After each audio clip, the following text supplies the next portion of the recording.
Hey everybody, this is Andre here with the Kevin Breeze channel, and in this video, we're going to be doing a comparison between the Samsung Galaxy A51 and the Apple iPhone 12. To get more information about the pricing and availability of these devices, definitely check the link in the description.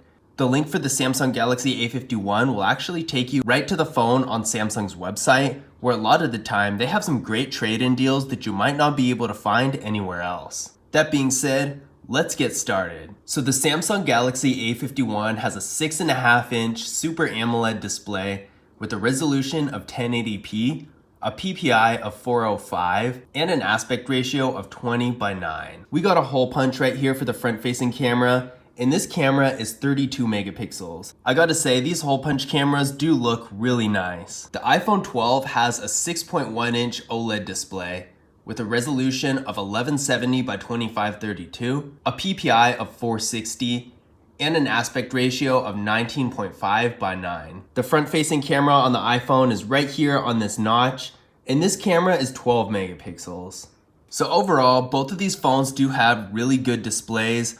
Obviously, the Samsung Galaxy A51 is quite a bit bigger as far as that goes. But even though the Samsung Galaxy A51 is a lot bigger, the iPhone still is a decent size, and the iPhone has a much higher quality display with a higher resolution and a higher PPI. It's overall going to be better for things where the graphics and the quality of the image really matter. If you're doing something like photo editing or gaming, then you might value this over the size of the screen. On the other hand, if you're doing something like streaming videos or reading, then having a larger display would come in handy. Another thing to consider is, of course, if you like a larger phone or a smaller one, because if you don't like having to carry around a larger phone in your pocket, then the iPhone also has an advantage there. Now, the Samsung Galaxy A51 has 128 gigabytes of internal storage with microSD card expansion, and the iPhone has 64 gigabytes of internal storage. And the iPhone does not have microSD card expansion. So definitely the Samsung Galaxy A51 has a huge advantage as far as storage goes.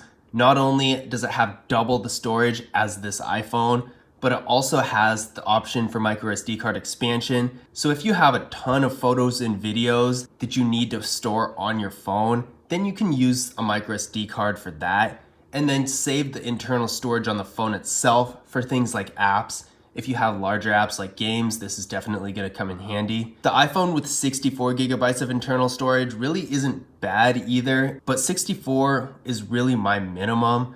That being said, you can get other variants of the iPhone 12 with more storage, up to 256 gigabytes at that. But that version is going to be a lot more expensive than this specific iPhone here, and there's already a huge price difference between these two phones, so that is something to keep in mind. For the sake of this comparison, the Samsung Galaxy A51 definitely does have a huge advantage. Now, the Samsung Galaxy A51 does not have wireless charging, but the iPhone does. Wireless charging is a nice feature to have, and hopefully in the future, they do start implementing this feature on more mid-range phones, because I think that those phones should have wireless charging too in this day and age. Now, both of these phones have Face Unlock, but the iPhone doesn't have a fingerprint scanner, whereas the Samsung Galaxy A51 does. Face Unlock in itself is pretty nice, but it's even better to have a fingerprint scanner too, because sometimes Face Unlock isn't really that convenient, and other times the fingerprint scanner works better. It's nice to have both options so you never actually have to type in a PIN. That being said, we're going to test out the fingerprint scanner on the Samsung Galaxy A51 and see how it works. So it's right in the display here. I think it's a nice spot. It's not quite as convenient as the ones that are on the power button, but it looks a lot better. And it opens right up. Let's try one more time.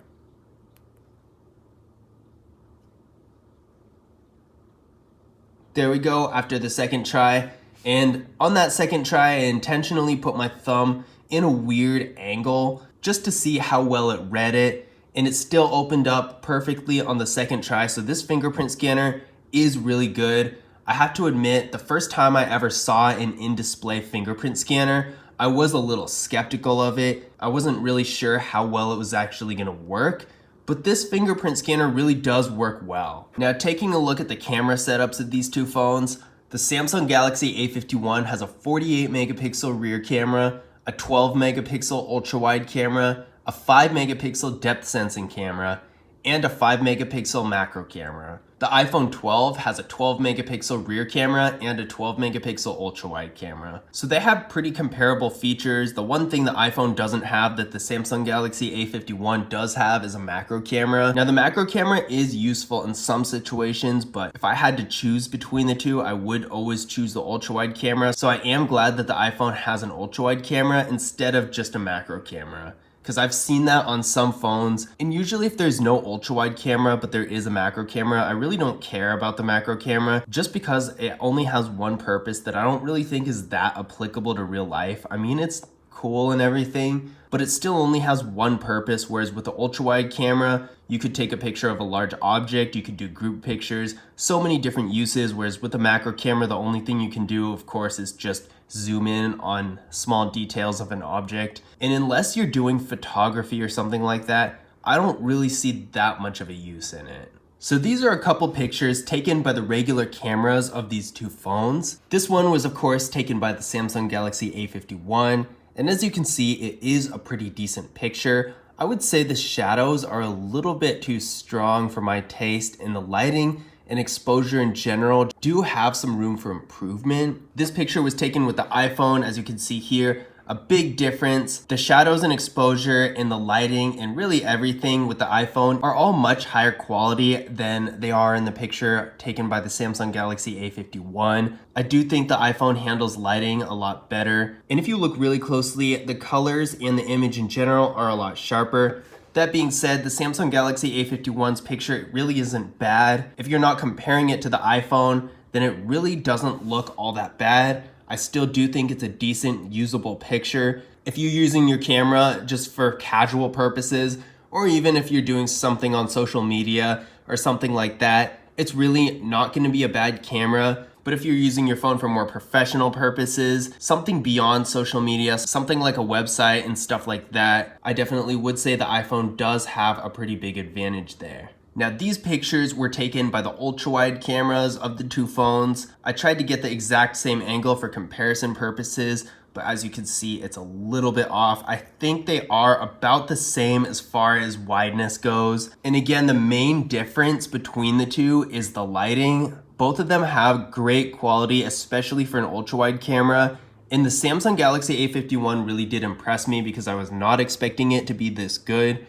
A lot of the time in these mid-range phones, the ultra-wide camera has a little bit of distortion, the edges are warped and it's a little blurry usually, but this one came out really crisp. The only complaint I have about it at all, again, is the lighting, just because I think the lighting could be better. It is a little bit dark in some areas that I don't think it should be, and then the light parts are really light, whereas with the iPhone, the lighting is really balanced. You don't get those big shadows anywhere, and the colors are a lot more defined and they look more normal to me. That being said, again, the same principle. If you're using the phone for serious professional purposes where every picture has to be really on point, then I would say the iPhone does have an advantage if you're doing something like a website, whatever the case may be. But if you're just taking pictures for fun or using your camera mostly for social media or something like that, that's not as serious, then I would say the Samsung Galaxy A51 does do the job very well. Now these pictures were taken by the front-facing cameras of the two phones. I think the Samsung Galaxy A51 looks great if you're looking at it again by itself. The lighting is pretty nice in this one. The image is really sharp, the colors are well balanced. But then compared to the iPhone 12 is a lot more detailed and the lighting is just better. The picture looks a lot more normal. There's no type of glare or exaggerated highlights or anything like that anywhere in the picture taken by the iPhone. Whereas when compared to the iPhone picture, you can see on the Samsung Galaxy A51 picture, the highlights are a little bit bright in comparison, and the general image itself is a lot brighter when it doesn't really need to be. So again, the same principle applies if you're just using your phone for casual purposes. Even if you are using it for more serious business purposes, there's really no reason you wouldn't be able to use the Samsung Galaxy A51. It's just a matter of if you want your photo quality to be the absolute best, then the iPhone is gonna have the advantage there. Now, as far as video mode goes, The Samsung Galaxy A51 is able to shoot in 4K in both the front and the rear cameras, and the iPhone 12 is able to shoot in 4K in front and rear cameras as well. So they're pretty much the same in that regard. The only difference is really going to be the same difference we saw with the cameras. Really, if you want the best quality, then the iPhone is going to have the advantage, but that doesn't mean that the Samsung Galaxy A51 won't get the job done too. Now internally, the Samsung Galaxy A51 is getting 4GB of RAM with the Samsung Exynos 9611 processor.